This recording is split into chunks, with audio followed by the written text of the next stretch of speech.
Hey guys, Maximillionaire here. Need to check here real quick, make sure I am actually streaming. Hang on a second. I can't see any chat and I don't see my video coming up here, so I need to check under my YouTube. Basically, what I was doing today, earlier I have a couple of live streams that I did today, and I was checking out some information from Yuba County here in California. I came across a homeless man about 9 days ago, and he had just gotten out of the Yuba County jail. So, okay. He had just gotten out of the Yuba County jail the day before. This was Saturday, the 29th of September. And he told me that he had been in jail since about like Monday or Tuesday. And I was wondering what was up, because that's 4 or 5 days somebody being held in a jail, because he said he didn't get any paperwork when he got discharged, and that he was held in isolation. So he was put in what they called like the drunk tank, only all by himself, in one of those isolation rooms. And I found the whole thing just a little bit odd. So he tells me the story how he got bit by a snake and he went to the hospital, and they basically, I guess, didn't believe that he got bit by a snake, and they just gave him some ibuprofen and sent him on his way. Either that, or maybe they just believed he got bit by a non-poisonous snake, not a rattler or something. But the guy actually showed me a couple of holes in his foot. So, I don't know. I'm not sure what the deal was with that. So I found it all very strange that he didn't have any paperwork or any charges.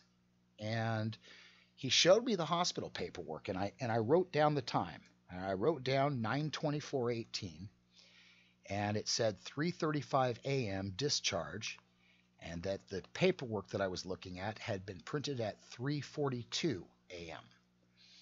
So he says he went outside of the hospital and he was just kind of walking down the road rubbing his leg, because his leg was hurting him from this snake bite, and he was kind of rubbing on it to try to take care of the pain.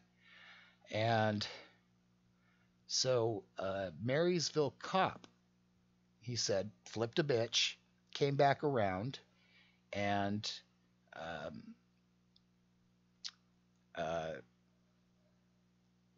stopped him, and basically accused him of they actually accused him of masturbating, standing on the sidewalk and masturbating. Then he accused him of being intoxicated, not by alcohol, but by methamphetamine. He looked at his eyes, and he explained to the cop that no, the only thing he was high on was marijuana, which of course is perfectly legal in California. Well, the cop tried telling him, well, that's still illegal federally. Well, okay, that may be, but they're not allowed, state and local police are not allowed to arrest somebody for a federal crime. Only the feds can arrest you and charge you with a federal crime, because they're the ones that have to prosecute. So, that makes absolutely no sense. Also, the public drunkenness law in California says that you have to be so drunk or intoxicated that you're a danger to yourself or others. And but see, they don't need practically any excuse at all just to throw you into the drunk tank and keep you for a day. So, but apparently they kept this guy for 4 days or 4.5 days or something to that effect. And so I decided to go and do some public records requests. And so I went to the Yuba County Jail, and let me show you real quick what I was told from the Yuba County Jail. Here we go. Let's switch here. Here's what she said. I'm not sure that he was in our custody during that time, but he's only been here for this year for detentions only. Okay. What does that mean? Detentions? Drunk tank, basically. Okay. Do you hold somebody a whole week in a drunk tank? He wasn't here a whole week. He was here from the 24th until the Friday. Not that I shift. Okay, so basically, they said he wasn't in their custody, that they didn't have him during that whole week, that he was not there. He was not there. So, so I went, okay, and I went to the Marysville Police Department. And I did a public records request at the Marysville Police Department, because if the guy detained him and stuff and arrested him or whatever he did, took him to the drunk tank, then he's got to have, some sort of a report, right? So I go, and sure enough, there is a report. Now, check out this report, though. Basically says on 9/27. Well, wait a minute. I looked at the guy's paperwork from the hospital, and it was dated 9/24. But this cop says on 9/27, at approximately 6:30 in the morning, he was dispatched to the area of 3rd Street and F Street, which is where the hospital is, in regards to a welfare check. Well, if he was dispatched, I'm going to have to go back tomorrow and request the dispatch records to find out whether or not he was actually dispatched out there or if he contacted this guy on his own. He says, I arrived on scene and saw Russell Callahan, who I recognized from multiple prior contacts. Russell was standing on the southeast corner of 3rd Street and F Street and appeared to masturbating standing up. Russell was only wearing hospital patient pants. I contacted Russell, and he stated that he had been bitten by the snake and was trying to find the snake's head attached to his leg. Russell continued to put his hand in his pants and scratch his legs, butt, and genitals repeatedly. I noticed objective signs of Russell being under the influence of a controlled substance. Russell had dilated pupils, an elevated heart rate, and made repetitive movements. Based off of Russell's objective signs of being under the influence of a controlled substance, I detained him in handcuffs, which I checked for proper fit and double-locked them.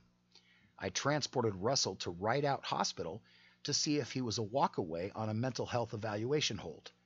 I was advised that he was not, and he had been discharged from the hospital earlier in the morning. Earlier in the morning. Except for the paperwork from the hospital is dated 9/24. And this cop is saying this happened on 9/27, which was Thursday. Very interesting. If he wasn't at the hospital on Thursday but was there on Monday, why would they tell him he had just been discharged from the hospital? And why would he be wearing hospital pants? I transported Russell to the Yuba County Jail, where he was booked for sobering purposes only. A detention certificate was completed and provided to Russell and the jail. Well, Russell told me he didn't get any paperwork. He didn't get any detention certificate. He didn't get any of that. And And this is signed by Officer K. Hatcher, badge number P197, and approved by Lee, badge number P156. So, and it was approved on Friday the 28th. Well, if the hospital records say the 24th, and he tells me that he got arrested right after coming out of the hospital, and the cop says that he arrested him right after coming out of the hospital, then how could that possibly be the 27th? And why does the jail have absolutely no record of this guy being in their custody during any time during this week at all? So, I will be going back tomorrow and live streaming again. I will be requesting from the Marysville police their dispatch logs from both the 24th and the 27th and see if the dispatch logs line up with these reports, because so far the hospital records do not line up with this report. And it looks to me like this cop helped falsify these records to help protect the sheriff's office, who kept this guy for too many days. Now, Russell tells me that the only reason they ended up releasing him on Friday and not keeping him even longer is that he finally had enough and started banging on the door and screaming and yelling to be let out. And they finally decided he was too much problem and they better kick him out because they didn't want to deal with him anymore. So I think they screwed up, and I think because of that they went and had this report either changed or it hadn't been filed and it got modified or something. Somehow, something's been tweaked here. And the other thing is, I asked Marysville police for the records. I asked them what kind of records they get, like a receipt or something for being booked in the jail. They said, well, we don't get one right away, but we do get one, like at the end of the week or whatever. So I asked for a copy of that. Well, they didn't give me a copy of that, but they did give me a booking number of 18-025-2173. So that's supposedly the booking number for this guy getting booked into the Yuba County Jail, which the Yuba County Jail claims they didn't book him. So, be going back to the Yuba County Jail again to ask more specifically if the guy was booked in. I guess I'll have to ask the same question again, because she told me all week this guy was not booked in. But I guess I'll have to ask specifically if he was booked in and released on the 27th and then the 28th respectively. So, and see what they say. Now, if they claim again for a second time that he wasn't in their custody, then I'm going to pull out this booking number and ask for public records to give me any reports that go with this booking number.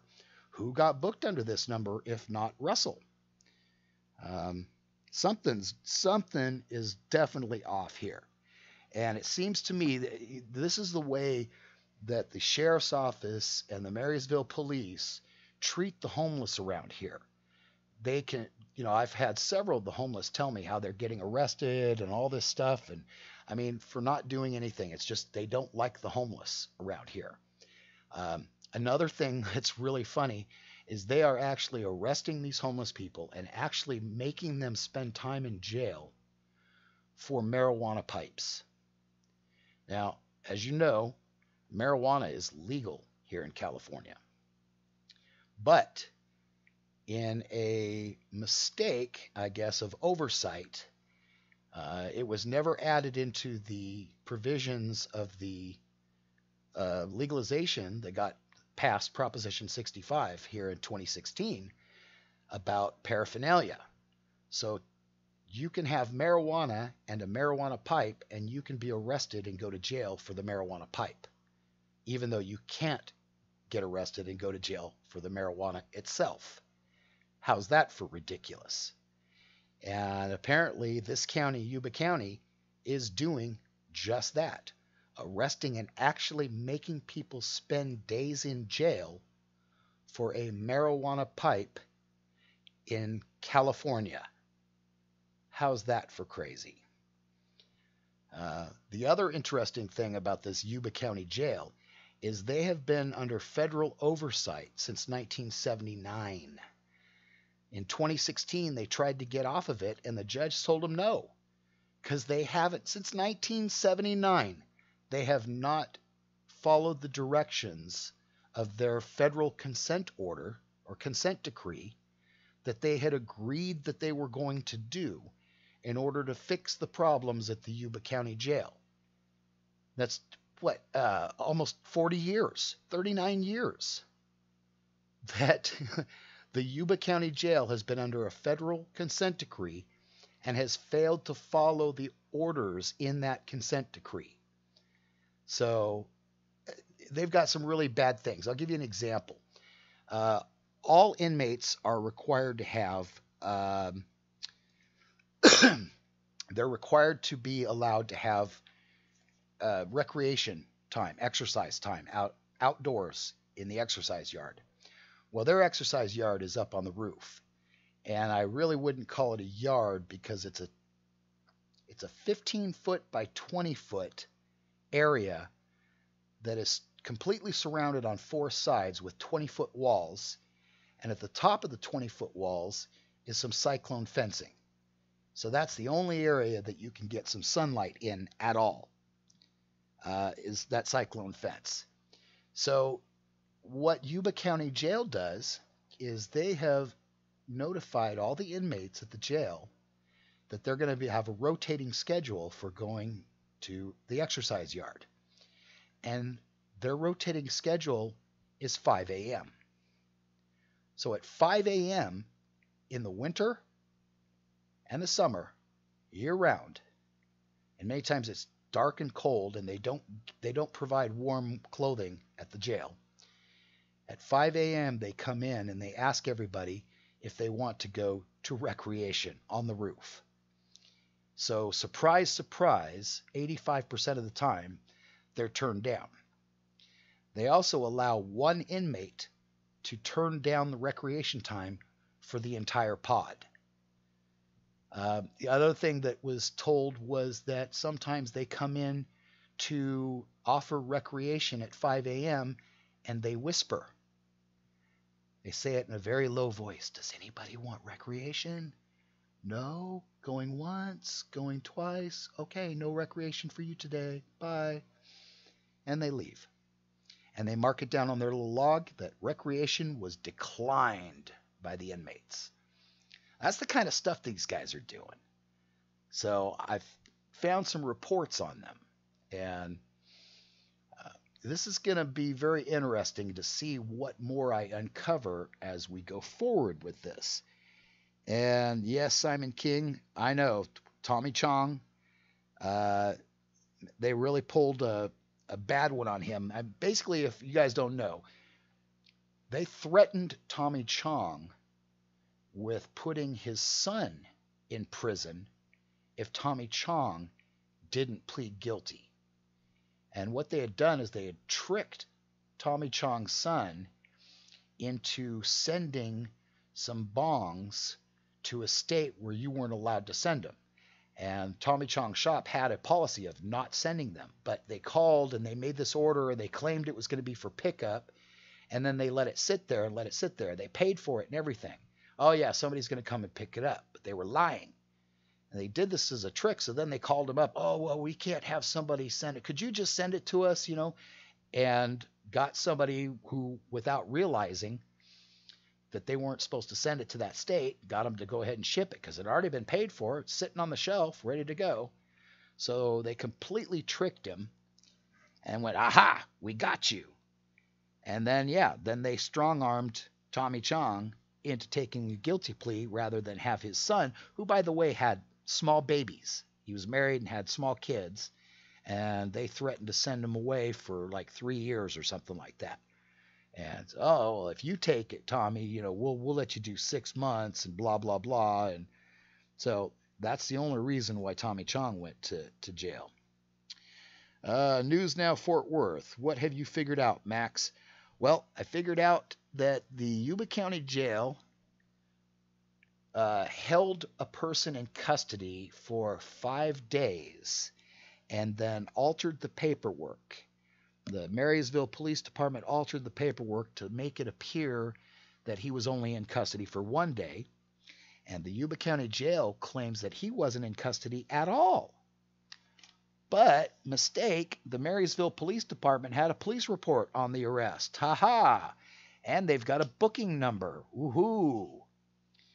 And they also said that when they arrested him, it was the same day that he got booked out of the hospital, which they're trying to claim as the 27th. Well, I saw the hospital paperwork, and it said the 24th. So there's documentation now proving that the Marysville police and the Yuba County sheriffs both were in collusion with each other and lied on their affidavits, lied in their paperwork, and destroyed or altered records to make it seem like somebody wasn't even in their jail when they were. They basically disappeared this guy for almost a week with no documentation, apparently. So tomorrow I'm going to go back, going to be digging further, get more evidence, get some copy of this guy's paperwork from the hospital, because I wasn't near a copying machine when he showed me the paperwork, so I just wrote down some notes and wrote down the times and the dates. Yeah, police lie, right? Well, it looks like we got them red-handed on this, and I'm going to collect a few more documents and a few more pieces of evidence that I know are out there existing, and then I don't know if I'm going to help this guy file a 1983 on them, or if it's going to go through.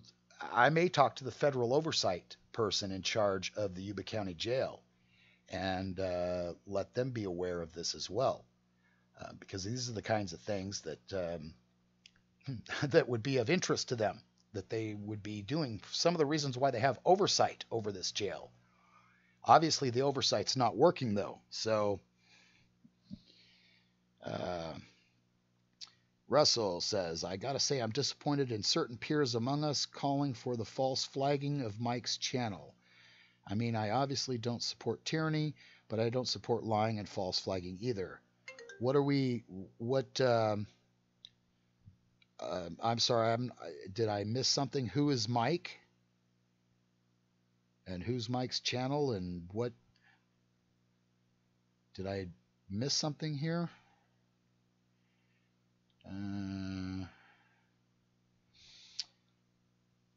Why would they lie? They would lie because it's illegal to hold somebody for that long. They can't hold them. So that would be a reason. We're talking about Mike. Oh, Mike the cop. Oh, I have not. I saw that video come up, but I have not watched that. So I'm not sure what they were. High impact. I will have to check that video out. So. Sherry says, I would give copies of the stuff you have to the babysitters of the police, the sheriff.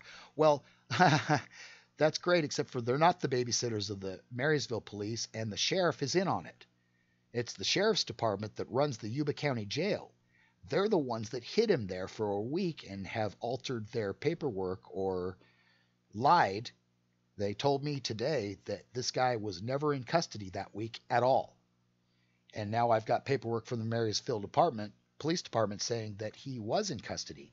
And I've got a booking number. So, that's, I know they're lying. So this is the kind of thing. Basically, I just wanted to give you guys this update. I didn't want to make this take too long. So,